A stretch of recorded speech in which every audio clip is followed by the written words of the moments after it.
ఒకసారి ఒక చెరువులో తాబేలు జీవించేది. అది ఇద్దరు గద్దలతో చాలా స్నేహం చేసుకుంది. వేసవిలో చెరువు ఎండిపోవడంతో తాబేలుకు నీరు దొరకక బ్రతకడం కష్టమైంది. అప్పుడు గద్దలు ఆ తాబేలుకి సహాయం చేయాలని అనుకున్నారు.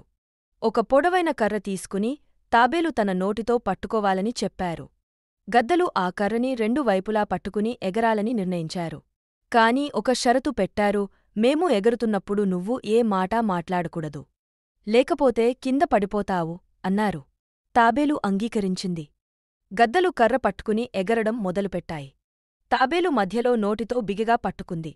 మధ్యలో కింద ప్రజలు చూసి ఆశ్చర్యపడి ఇలా అన్నారు, చూడండి, ఎగురుతున్న తాబేలు ఎంత గొప్పది. అది విని తాబేలు గర్వంతో నోరు తెరచి, అది నా తెలివి అని చెప్పబోయింది.